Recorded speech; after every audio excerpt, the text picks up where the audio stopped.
हम लोगों के जीवन की सबसे बड़ी समस्या है अज्ञानता।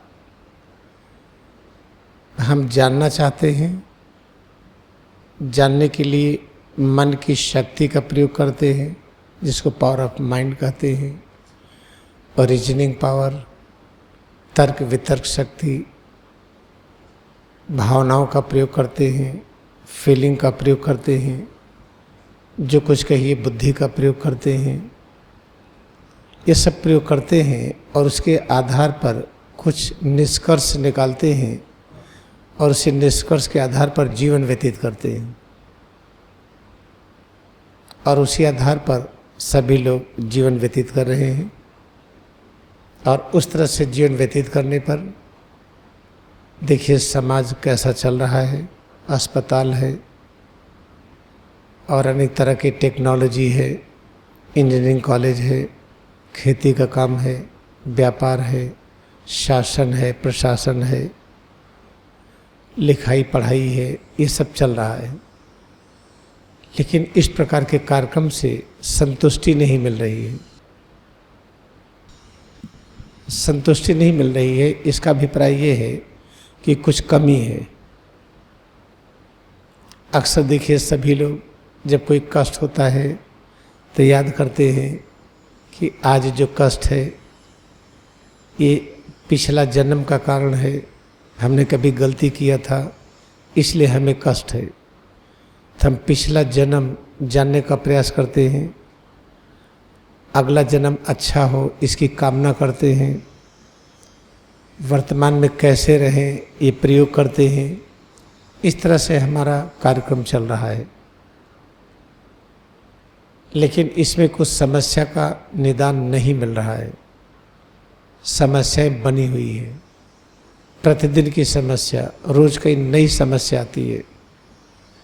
पता चला कि सभी समस्याएं खत्म हुई, कोई नई समस्या प्रकट हुई।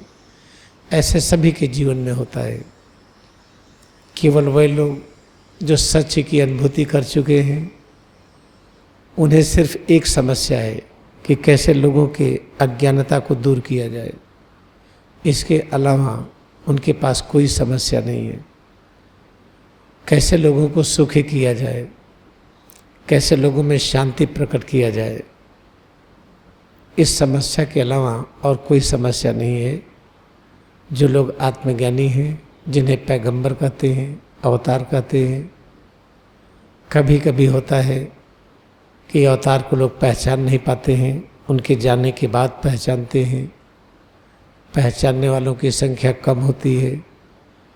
उदाहरण स्वरूप गौतम बुद्ध को देखिए, भगवान कृष्ण को देखिए, राम को देखिए।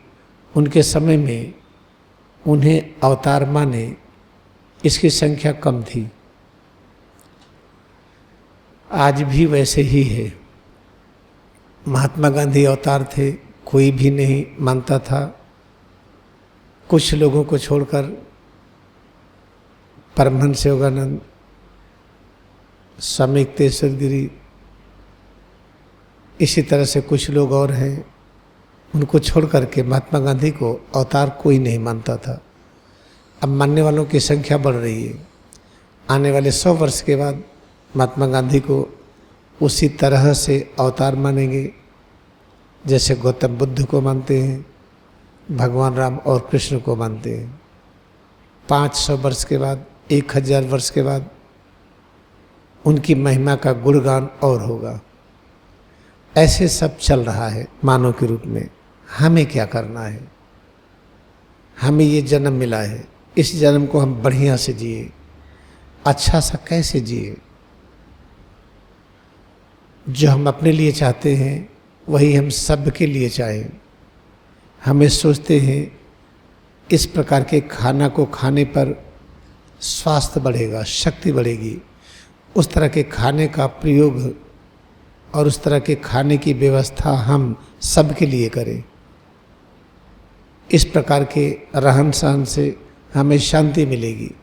हम सब के लिए वो व्यवस्था करें। जिस चीज़ से हमें सुख और शांति मिलती है, सुरक्षा मिलती है, हम वह उपाय सब के लिए करें। इस तरह से हमें जीवन व्यतीत करना है। पिछला जन्म के बारे में सोचना बंद कर दें, नहीं तो कल्पना से सोचेंगे उससे कुछ मिलने वाला नहीं है। पिछले जन्म में आप संत थे या कहीं चोरी डकैती करते थे, कुछ भी याद नहीं है। उसके याद रहने पर परेशानी अधिक है और आराम कम है।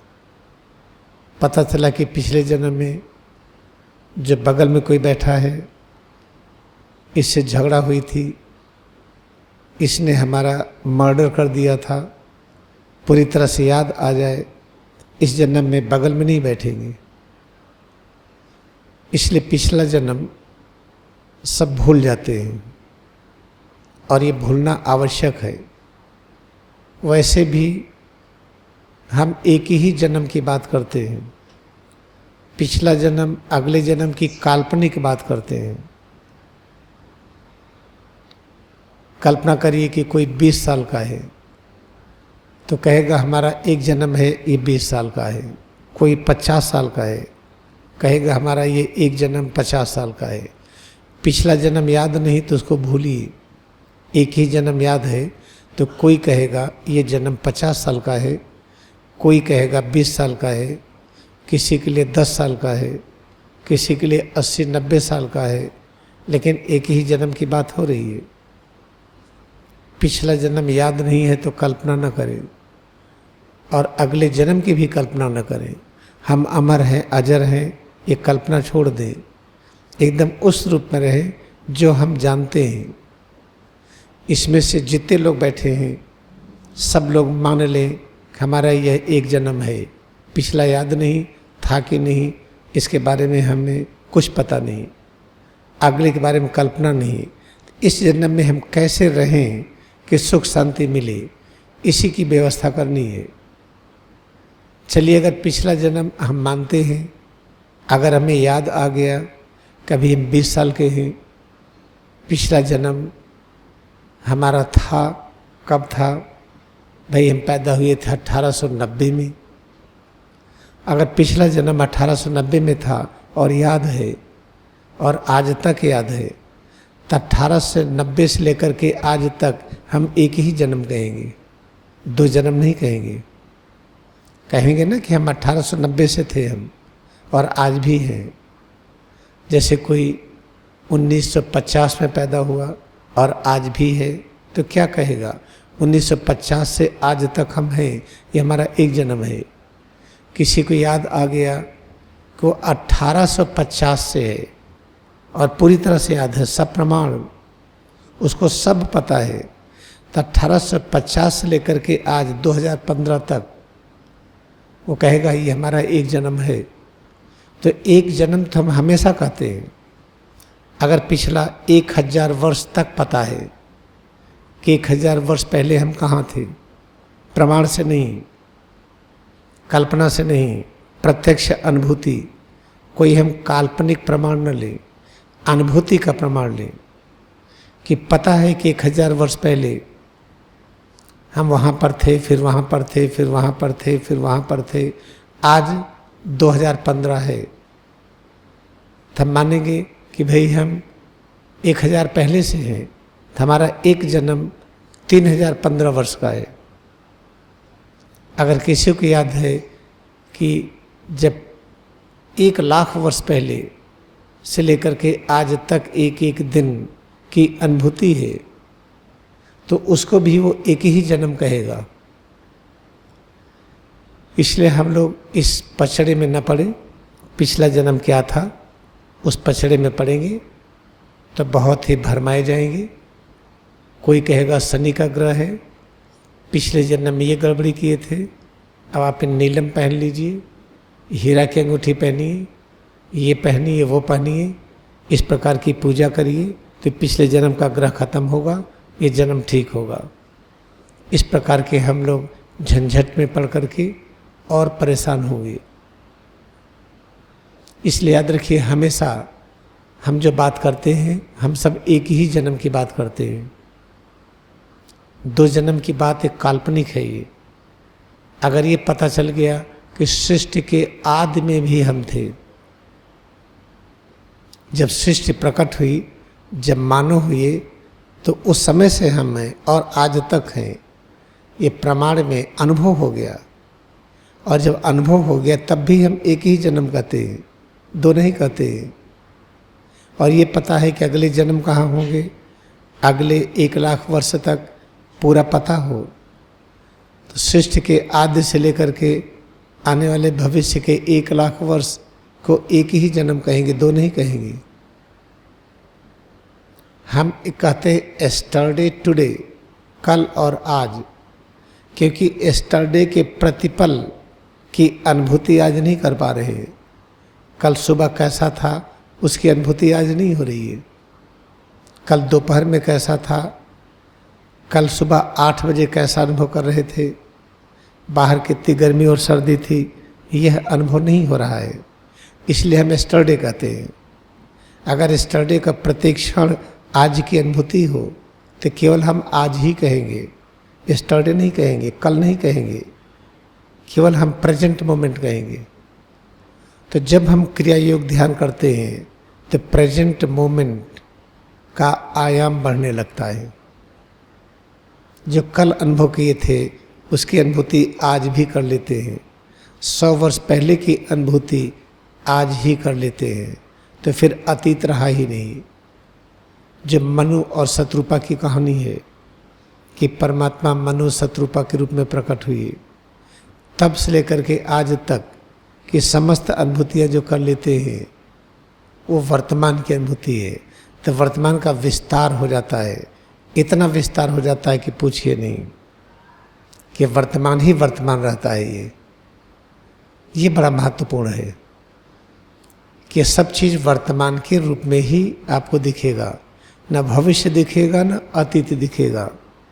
इसलिए हम लोग ये संकल्प लें कि हम वर्तमान में कैसे रहना है उस तरह से रहे, हम अतीत और भविष्य छोड़ दें। तो वर्तमान में रहने के लिए क्रिया योग सिद्धांत है।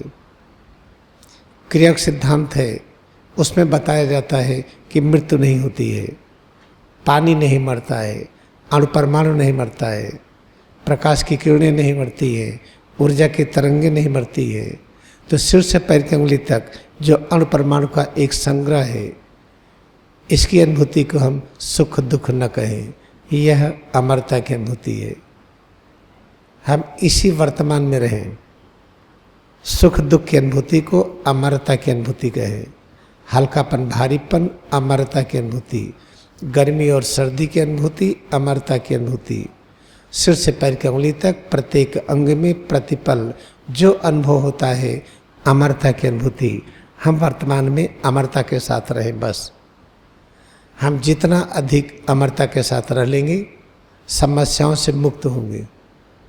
अगर हम अमरता के साथ 100% रह लिए तो हम अहिंसा के साथ हो गए, अहिंसा के साथ हो गए तो सत्य के साथ हो गए, तो सत्य और अहिंसा के साथ हो गए हम।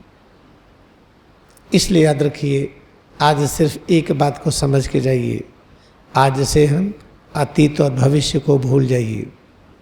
हम वर्तमान में इस सिद्धांत से रहें, केवल अमरता का अस्तित्व है, मृत्यु का अस्तित्व नहीं है। अगर है तो पानी मार के दिखाइए, ऊर्जा की तरंगों को मारिए, नहीं मार पाएंगे। तो बस इसका अभ्यास कैसे करें हम? पैर की उंगली से सिर तक शरीर में एकाग्रता बढ़ाते जाएं। जो भी अनुभूति हो इसे अमरता की अनुभूति कहें। तो अमरता की अनुभूति को स्वीकार करें, रिसीव करें, हर चीज़ को स्वीकार करते जाएं। पैरों में जो अनुभव हो रहा है, हाथ में, पीठ में, पेट और सीना में, गला, चेहरा और सिर में अमरता की अनुभूति है, इसे स्वीकार करें। इस अनुभूति को हटाने का प्रयास न करें। न सहन हो, आप अपनी स्थिति को बदल लें, लेकिन जो अनुभव हो रहा है अमरता का ही अनुभूति है। कल्पना करिए कि हम गर्मी में हैं, गर्मी की अनुभूति सहन नहीं हो रही है, पंखा चला लीजिए, पेड़ के छाए में चले जाइए, कूलर के पास चले जाइए, एयर कंडीशन में रह लीजिए, लेकिन प्रत्येक अनुभूति को हम अमरता की अनुभूति कहें। इसको आप पकड़ ले। वर्तमान इस तरह से जिए तो न ब्लड प्रेशर होगा, न डायबिटीज, न गठिया, न मोतियाबिंद, न दांत गिरेंगे, न कानों से कम सुनाई पड़ेगा। ये सब समस्याओं से मुक्त रहेंगे। आप करके देखिए। इससे ज़्यादा आज हम बताएंगे नहीं, क्योंकि ढेर सारी चीज़ बताएंगे तो भूल जाएंगे।